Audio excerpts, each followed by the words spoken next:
Okay, so this is partly a pickup on some previous calls that we've had in the effectively club level.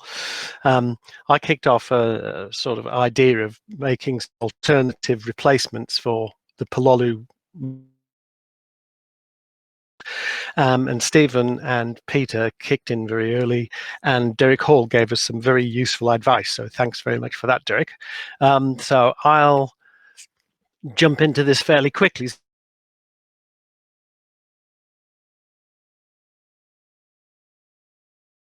That the project mission is to replace both parts of the encoder, not just the magnet disk, but also the populated PCB.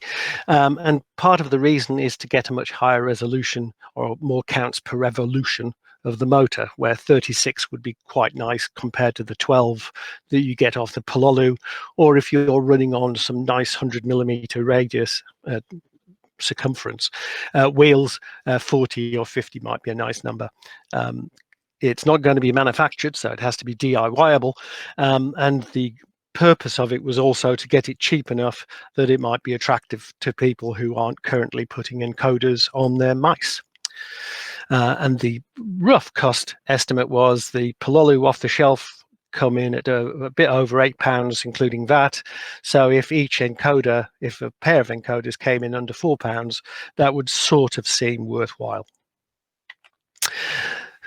Stephen, a shot at the encoder wheel, and this is all built around 1mm diameter, 1mm long magnets. You can buy these from lots of different places, several in the UK, like Guy's Magnets. And so that is a 2mm thick piece of acrylic. However, Pete fairly quickly worked out that the Pololu-Encoder sensors are at 90 degrees.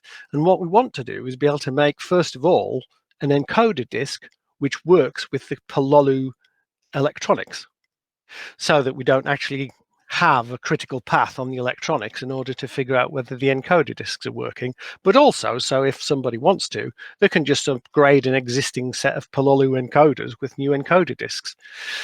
And so because the encoders are 90 degrees, clearly you can't divide the circle by a quarter, or your two encoders won't be in the right place.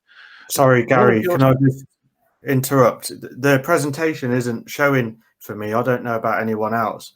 I'm just seeing the first screen. Really? Is anybody else seeing? Snap.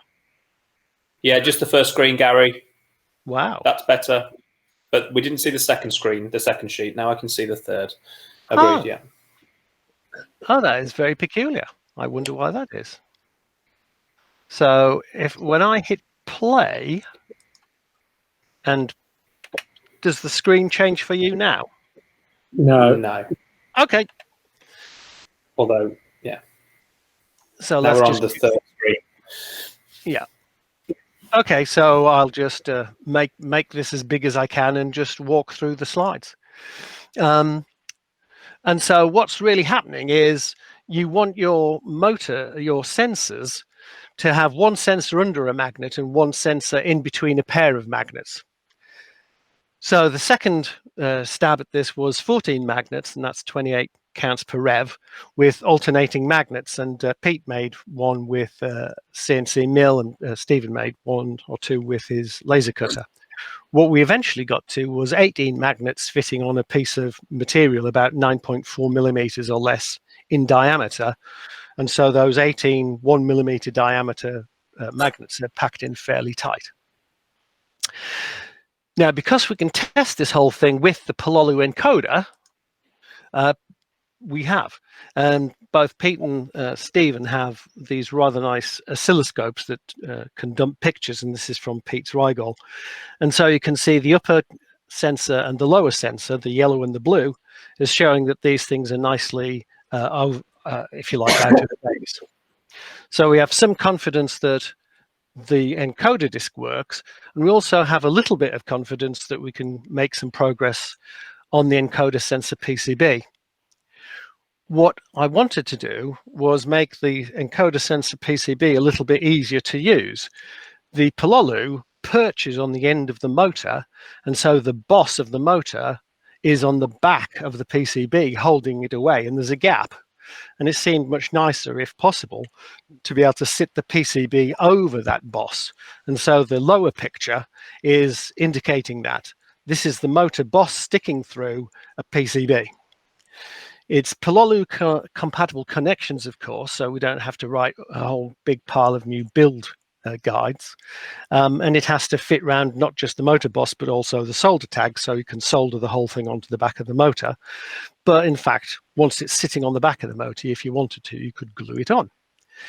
The other thing I wanted, and it's part of the reason that the whole project got started, was I stumbled across some dual hall sensor ICs, and it seemed much easier to set that sort of thing up if possible, rather than have two sensors and have to worry about the geometry a lot more about the motor encoders discs. To make it DIY-able for schools, and I've said this in the past, I got taught how to do 1206 SMD parts using a toaster oven about 14 years ago. Kids seem to be able to do that from the age of 11. So this is a pretty straightforward piece of technology from a school's perspective for those schools who've made the leap into SMD. So setting off on a blind path, I was looking at some encoders sensors with a pair of Hall elements in. But Derek Hall called out attention to Allegro Micro, and they make these 3D in theory, but 2D in reality, dual Hall sensors. What's happening is each IC has any combination of two Hall sensors from three directions. So one Hall sensor senses in X, another in Y, and another in Z. And when you buy the IC, you choose a combination of those three axes. That seemed a brilliant part and got very excited. The only downside is that the A1262 is not a 3.3 volt part. So fairly naturally, Peter dug around in the Allegro site and he discovered the APS 12625 and APS 12626.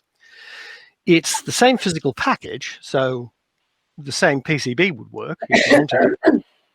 But the important thing is it runs from anything from 2.8 to 5.5 volts.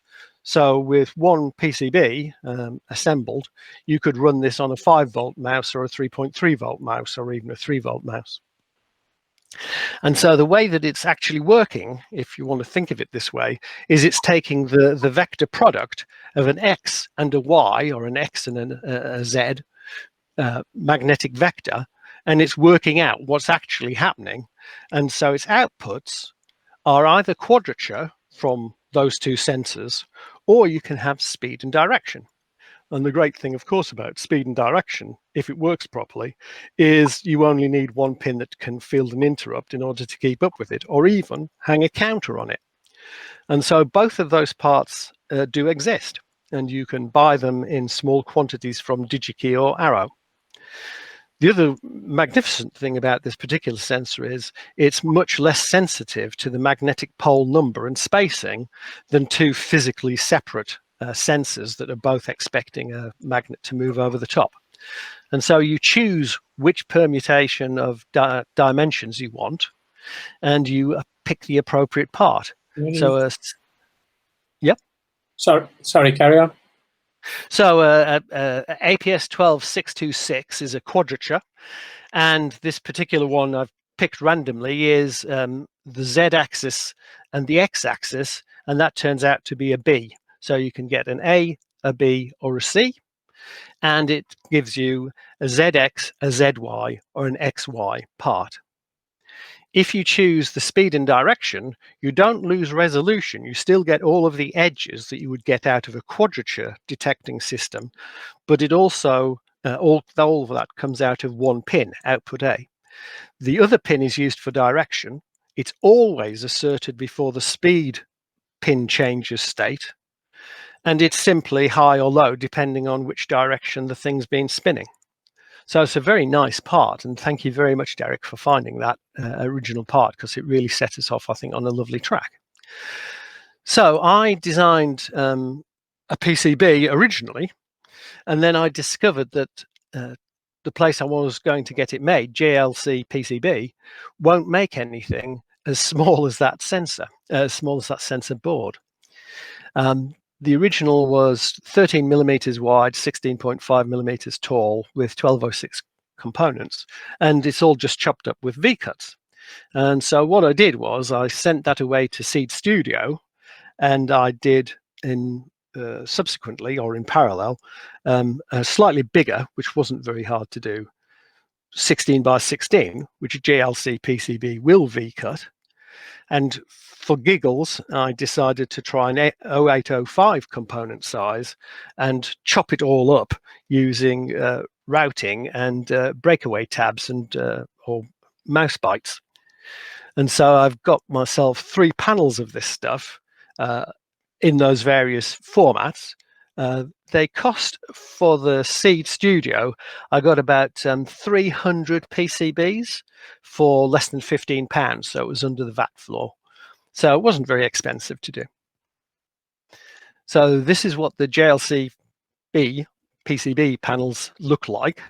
So the top one is the 16 by 16 chopped up with V-cuts, and the bottom is the 13 by 14 chopped up with mouse bites or breakaway tabs. I was stunned to discover, because I did deliberately oversize the motor boss hole. Pete and I looked at the tolerances on this, and we guessed that 5.1 millimeters would be easily big enough to fit over any motor boss. When these things came back, the holes in the middle were about 4.9 millimeters in diameter, and they weren't cylindrical, they were conical. It was like they pushed a reamer into the thing and reamed out a conical hole. And so none of them fit, which was deeply upsetting in some abstract sense. More surprising, because I've used JLC PCB quite a lot of times and I've never had any problems with them. The only thing I would say, other than the disappointment about the holes needing quite a lot of work, several minutes of work with just emery paper rolled up in a tube to make them big enough to fit on the mouse motor boss, is that I deliberately wanted to try and make sure that I could have a shot at their free SMT process. And so I made these boards fairly stiff. They won't take V-cut boards. You can only use breakaway tabs on PCB panels if you want to go through JLCPCB's SMT assembly process. And unfortunately, I made the holes a little bit too far apart, so they're quite tough to break. If I was going to do it again, which I am, I'll move the holes fractionally closer together. But basically, they're there.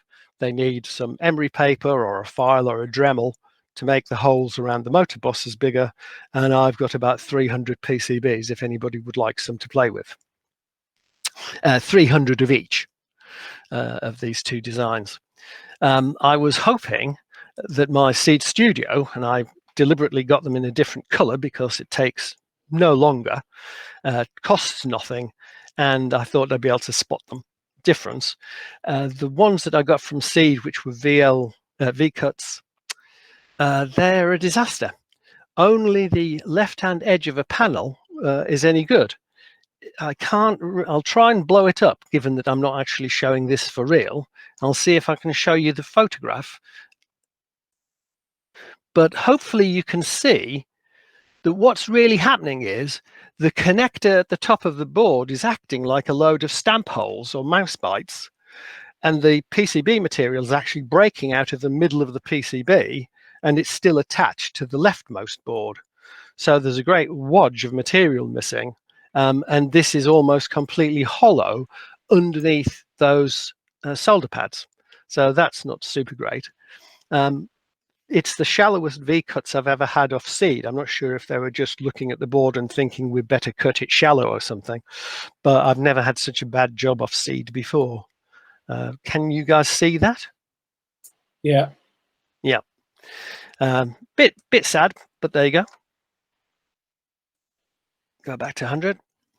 And so there are still, because it was cheap, I got 10 panels. So I've still got about 60 PCBs, which are completely usable because the edges are pretty much solid and integrated. They don't break up very badly at all. So the things are usable, but only the left-hand panel is actually usable with connectors. So I've got about 60 of those if anybody wants some to play with. Right, so sticking them on the motor, you can see that it sits completely flat with the Seed Studio red PCBs, and after a bit of rubbing with a tube of emery paper, the other JLCPCB PCBs fit quite nicely on the motor too. So there's a 1206 version of a board from Seed, there's a 1206 version of a board from JLCPCB, and there's an 0805 version of a board from JLCPCB, and this is the 0805 board with the sort of nicely contoured routed edges. So the next steps, get some rework done by sticking some emery paper, a Dremel or something through the holes, smooth out the PCB edges, and I'm about to complain and try to have them remade because I thought my CAD was wrong until I got the boards back from Seed, and it clearly isn't the CAD because Seed made the hole pretty much spot on. And also Seed's hole is cylindrical rather than conical. I'm going to, if I want to pursue the rather nice V-cut board with Seed, I'm going to have to do something about those, turning the connector into mouse bites. And the simplest way to do that is to just run a router down that edge and pair them up in a way that I did before. So we've got to assemble and test the encoder PCBs. I've got all the parts. They actually have turned up. My DigiKey account went into some very strange pending status for a while, but all the parts are here. The other thing is Seed did such an awful job. They took about 3 weeks because it coincided with holidays and all sorts of stuff at sending the boards back. They've given me a $5 off coupon, so I'll redo the board and send it through that $5 off coupon, so I'll only be paying postage and packing, and I'll try a different PCB panelization technique. So to costs, we've got quite a lot of encoder discs done, but for a 36 counts per revolution using that technique where the holes are circular holes and the magnets poked through, if you buy this stuff from AliExpress, the 1mm by 1mm magnets would come in at about 60 odd pence for 70 odd pence for that, for one encoder disc, plus the PCB material or the material that you use in order to make the disc. You can get about 600 discs out of a sheet of A4 material, and so it's literally pennies for an encoder disc if you can get at a piece of machinery that can make it. We're very lucky that Stephen has access to a laser cutter. If you have a fab lab or a laser cutter at work or at school, you can do exactly the same thing. The populated encoder PCB, assuming it's about 10 pence for the PCB, all the parts, including the PCB, are less than £1.20, and these prices are all including VAT. So overall, the thing is less than £2. So I'm pretty pleased, though I've been dithering and distracted. We have made reasonable progress, or certainly Pete and Steve have made reasonable progress, and at least I've found out some facts.